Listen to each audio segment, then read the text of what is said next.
Hello everybody, my name is Gregory Best and I'm your ever-annoying host on YouTube, The Album Surgeon. Today I'll be talking about the new record from Paramore, the first record since a 4-year wait for it, after the self-titled record, After Laughter. And before I begin, let me just detail my thoughts on Paramore quick. I've always been a fan of Paramore. I've enjoyed a lot of their work. I have two of their albums, actually. I have their self-titled record and Riot. Two great albums, in my opinion, the better being self-titled, as it is more cinematic, more grandiose. So yes, I have enjoyed Paramore in the past. I love Hayley Williams' vocals, and I love even some of the side projects that a lot of the band members and old band members have done. Like, for example, Zach Farrell, the old drummer, and now the drummer that is back, thankfully. He had another project called Half Noise. They just released an EP last March, I believe, with Hayley Williams on some backing vocals, and an album last year that was one of my favorite albums of 2016.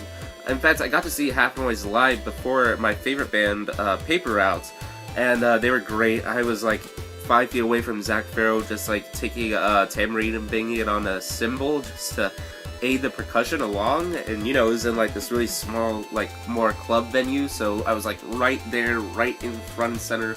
He's really just a great guy, funny, that kind of stuff.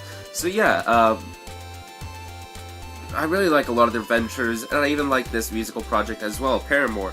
And well, when they announced their first single, Hard Times, dropped that first music video, and said that they were releasing their album, I was very much so excited. Hard Times was a great song, and it grew on me even more with repeated listens. I found myself wanting to reenact the music video at times, listening to it, though I know I would look super corny doing that. So yeah, I would have been the ultimate cringe right then and there, so yeah. But Hard Times was a great track, and then Told You So dropped, and I like that one too. Not as much as Hard Times, but I just really like the off-kilter beats, that kind of stuff, as well as the synthesizers and the xylophone. Also, a lot of the guitar work was very tight on those songs. And then the album dropped, and it was exactly what I was expecting. It was that sound. And that sound that seemed to be aided by Zach Farrell with a more indie pop leaning style. And just all that awesome guitar work, all those awesome beats, and even better vocals. So, where should I start off first? Let's start off with actually digging into the lyrical content of the album. The album is very dark, lyrically, though, it processes a lot of songs. You can see that from artists a lot nowadays, actually, with artists like 21 Pilots doing that kind of sound, or even like the 1975 or Walk the Moon, two artists that do reflect this sound that Paramore is bringing right now. So yes, I do enjoy that. I'm a sucker for cynical songs like that, mainly just because, they bring forward that darkness, but also bring forward that light, and I do really like that. So yes, the lyrics are great. You can really see that reflected in the song Fake Happy, of course, because it's saying everybody's so fake happy. That's really what the album is in general. It's fake happy. It's putting up a show for you, though, deep down inside, it's really broken on the inside. So yeah, you can also see that with the album cover. The album cover is full of these optical illusions, so when you look at it, it's like optical illusion overload. But yeah, that's kind of how it is. The album portrays one thing, but really it's saying another.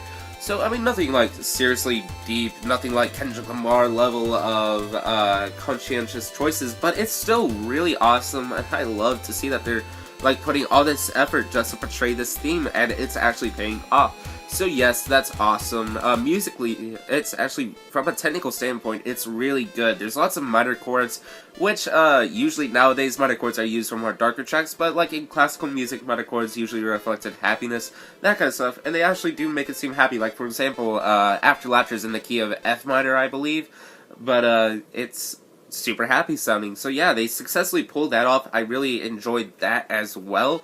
So yes, from a musical standpoint, it is very well structured. A lot of the guitar work is phenomenal. I've seen a lot of people saying, oh, Paramore sold out because they're not playing power chords anymore. Well, really, the guitar work is, I would have to say, better than ever before. Really, the only difference between now and then is he's using a different pedal and is actually, giving a little more emphasis to each of the notes that he strums. So yes, that is very good in my behalf.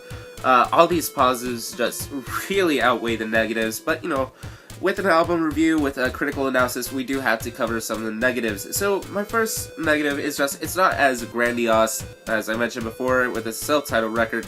that I wanted it to be from Paramore, but you know, I can really set that aside. And as for that, also, the album isn't as cohesive. There's really only 1 minute of cohesion, and that's after the song, I believe, Fake Idols blends into No Friends.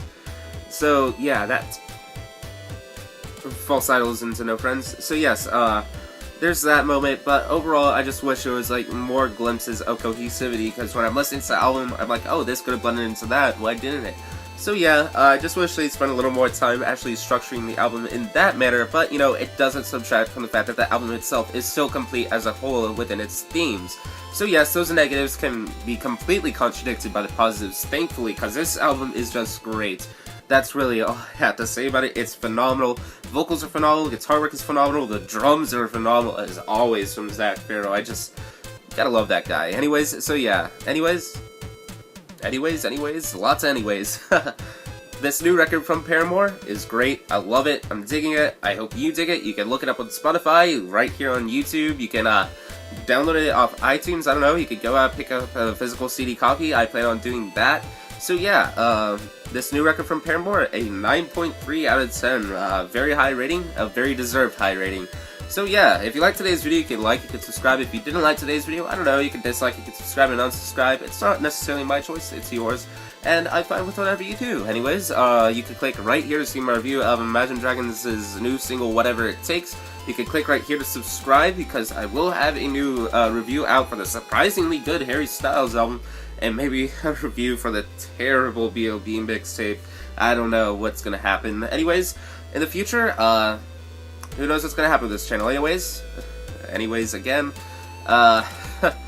with that, I hope you have a good day.